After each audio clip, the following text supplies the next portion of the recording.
কোটা সংস্কার আন্দোলন ঘিরে ২ মাস ধরে মাঠে থাকলেও এই প্রথম সেনাবাহিনীকে বিচারিক ক্ষমতা দিয়েছে অন্তর্বর্তীকালীন সরকার। এর ফলে নির্বাহী ম্যাজিস্ট্রেটের দায়িত্ব পাওয়া সেনা কর্মকর্তাদের উপস্থিতিতে কোনো অপরাধ সংঘটিত হলে তারা অপরাধীকে গ্রেপ্তার করতে বা গ্রেপ্তারের নির্দেশ দিতে পারবেন।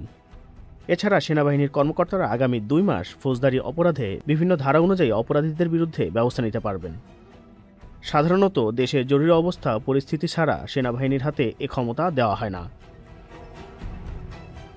অধ্যাপক ডক্টর ইউনূসের অন্তর্বর্তী সরকার সেনাবাহিনীকে এই বিচারিক ক্ষমতা দেওয়ার পর এ নিয়ে পক্ষে বিপক্ষে নানা আলোচনা চলছে।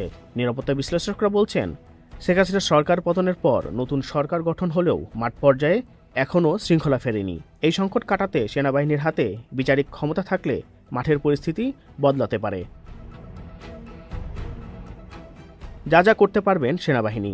বাংলাদেশ সেনাবাহিনীকে নির্বাহী ম্যাজিস্ট্রেটের ক্ষমতা দিয়ে মঙ্গলবার যে প্রজ্ঞাপন জারি করা হয়েছে তাতে বাংলাদেশের ফৌজদারি কার্যবিধির ১৬টি ধারায় সেনা কর্মকর্তারা তাদের ম্যাজিস্ট্রেসি ক্ষমতা প্রয়োগ করতে পারবেন।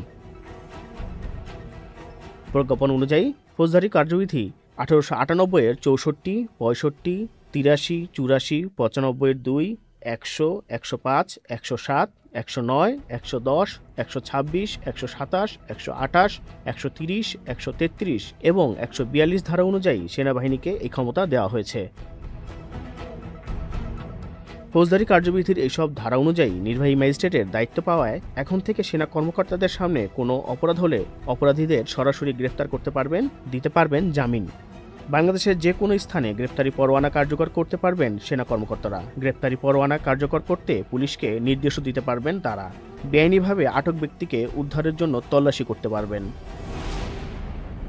নতুন অন্তর্বর্তী সরকার দায়িত্ব নেওয়ার পর থেকেই বিভিন্ন দাবিতে রাস্তা আটকে মিছিল সমাবেশ করতে দেখা যাচ্ছে সরকারি বেসরকারি অনেক প্রতিষ্ঠানের কর্মীদের। প্রজ্ঞাপন অনুযায়ী এখন থেকে সেনা কর্মকর্তারা বেআইনি সমাবেশ ছত্রভঙ্গ করতে পারবেন। একই সাথে এটি বন্ধে বেসামরিক বাহিনীকেও ব্যবহার করতে পারবেন। এছাড়াও স্থানীয় উপদ্রব নিয়ন্ত্রণে বিভিন্ন আদেশ জারি করতে পারবেন, আটক করতে পারবেন সন্দেহভাজন ব্যক্তিকেও।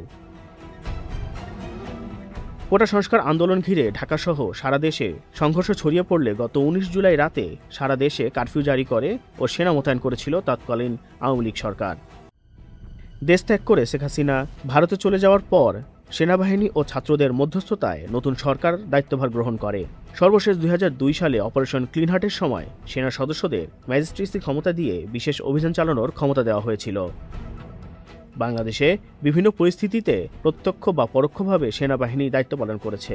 সর্বশেষ ২০০৭ সালে 111-এর সময় দায়িত্ব পালন করেছিলেন সেনা সমর্থিত ফখরুদ্দিন আহমেদের তত্ত্বাবধায়ক সরকার। ফলে সে সময় দেশের জরুরি অবস্থা জারি ছিল। ফলে আলাদা ঘোষণা দিয়ে সেনাবাহিনীকে ম্যাজিস্ট্রেসি ক্ষমতা দিতে হয়নি। তবে সেনা সদস্যরা আটক বা গ্রেপ্তার, অভিযান বা তল্লাশির মতো কাজগুলো করেছেন।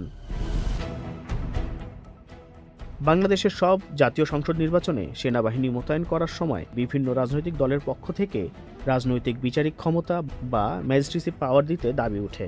তবে নির্বাচনের মাঠে কখনোই সেনাবাহিনীকে সেই ক্ষমতা দেওয়া হয়নি।